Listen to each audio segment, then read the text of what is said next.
please subscribe and don't forget to press the bell icon to get notified whenever we upload a new video.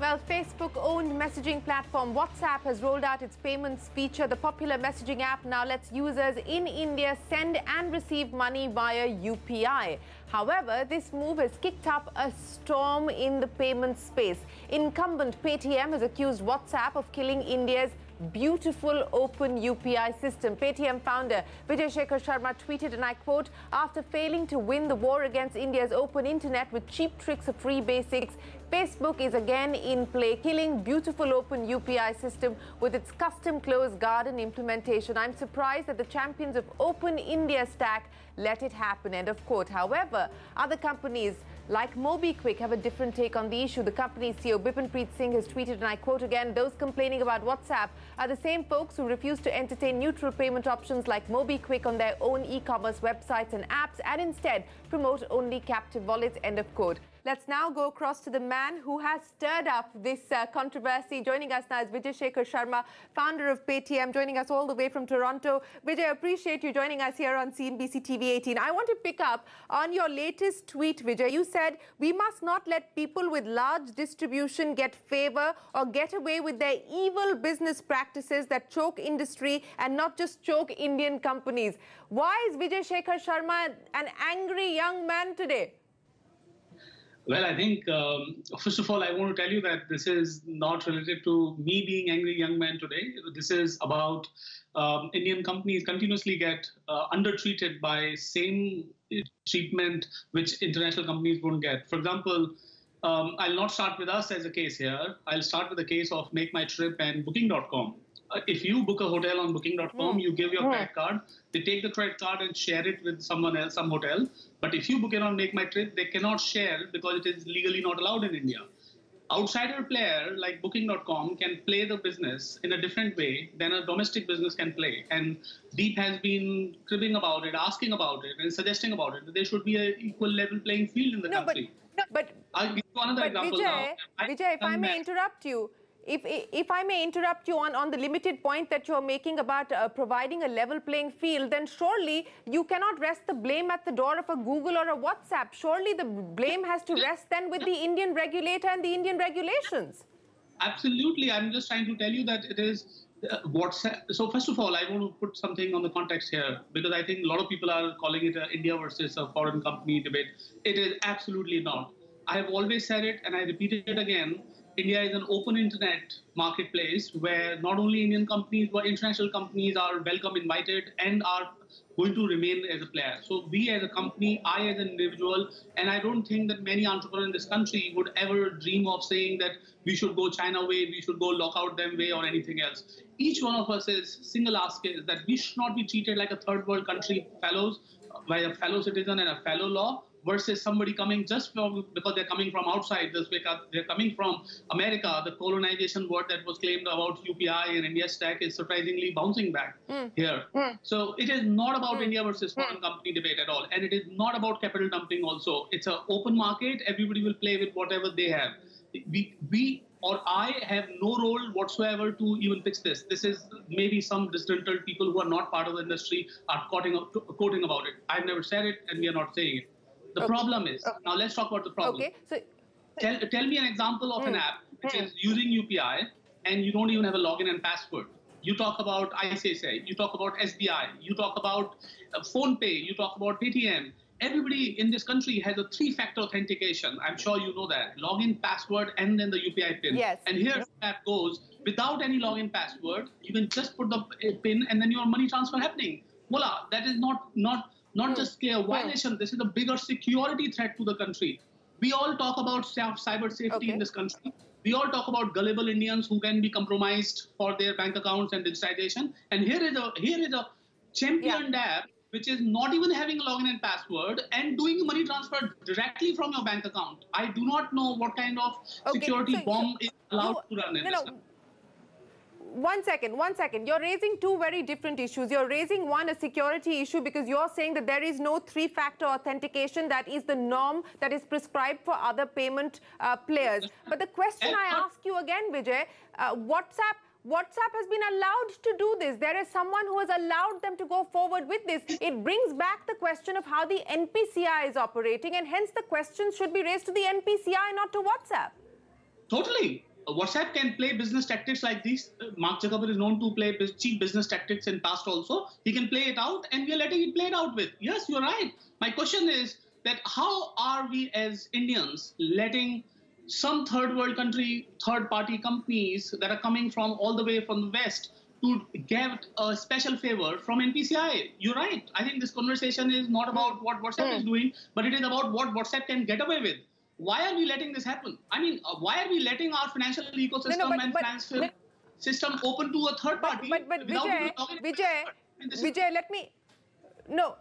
let me again interrupt you, because you know your first tweet that you put out, which was yesterday, I think, when you said that after failing to win the war against India's open internet with cheap tricks of free basics, Facebook is again in play, killing the beautiful open UPI system.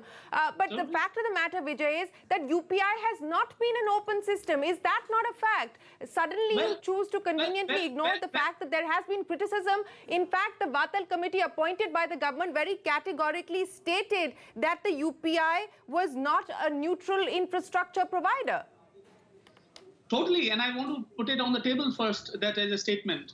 I hear, as Megha was saying a few minutes back, that wallet companies felt that this is not equal to them, and the conversation that we had made us understood that the UPI ecosystem was connected to KYC account, and that is why wallet companies are now asked to complete the KYC, and the February is a new deadline, as you know, and post that UPI will come to the wallets also. So by the way, as neutral as it can get, as neutral it doesn't get. The question and the point I'm trying to raise here is that whatever the neutrality is and whatever the rule of the games are defined by UPI, whether it includes wallet today or whether it includes wallet tomorrow, the point is, if today's rules are ABC, they are not being followed as ABC to company A and company B. The question is that how are we as countrymen are letting this happen to another company which is totally known to be one of the most evil companies in the world? I'm surprised. I mean, it is not a question of whether... You're calling Facebook and WhatsApp an evil company? You're calling Facebook and WhatsApp an evil company, Vijay Shekhar Sharma? I am not calling them evil company. I'm calling them the most evil company. The Facebook is one of the most evil companies in the world right now. I do not know one geography that admires them as a great company. Their intentions, their actions, their attempts everywhere in the world, unanimously everywhere in the world, has costed countries, not just elections, but also the kind of freedom that we talk about it. This is not an open platform whatsoever it is. So it is not an evil company. It is the most evil company in the world right now in tech space. Now let's talk about what I'm trying to bring it again. India is a country where 200 million plus people use WhatsApp every month. And people who have not used financial systems are going to use financial systems and connect to the ecosystem of all bank network. And we today know what kind of disconnected systems we had in PNB Bank. And how could somebody do this kind of... But Vijay, one second. You know, the same argument was made during the time of demonetization when people said that, look, Indians don't, you know, and you were one of the champions that said that, look, and the Prime Minister went to town saying that if people can WhatsApp, that was the Prime Minister saying if people can WhatsApp, people can use Paytm as well. I totally repeated that it is exactly what was being talked in those days, and we were asked to put an extra clarification on that. So the question here is, we had to put an extra authentication on that. You can see that now you have an extra third factor authentication even on a wallet-to-wallet transfer, which is not even a law of the land requires us to do it. The point here is, we are opening our banking system to the biggest of possible fraud by giving it single factor authentication in the hands of 200 million people. I'm surprised that it is being let happen in this country. And then that system, which is a locked, closed system where customer has an obligation to sign up first, only then they can do something. And a customer can only send money to their own ecosystem, not even an outsider. There is no way you can do money transfer to a bank account beyond WhatsApp account. That's like, I mean, it's an open violation of whatever the intention UPI has. I'm not the judge here whether UPI is open or closed. My question here is, when we were implementing UPI, and Shireen, I want to give you I want to give you one of the really interesting anecdote that maybe not publicly known yet. We were launching as Paytm UPI before Diwali, and that is the time GoalTej was being launched. We were asked to stop launching and delay the launch of Paytm UPI because Google has to launch it, so that you know this. I mean, I'm not sure. 1 second. You were asked by whom? Who asked you to delay your launch so that Google could launch? NPCI asked you to delay your launch so that Google could launch. 100%. That's on the record that they sent us. And not just this, they took an undertaking from us. In those words, I know, sorry, I'm laboring on this, Vijay, but in those words, the NPCI asked you to hold back the launch of Paytm UPI so that Google could go first? As Google could go first, Google could scale first, Google could stabilize the service, and Paytm couldn't even launch the service.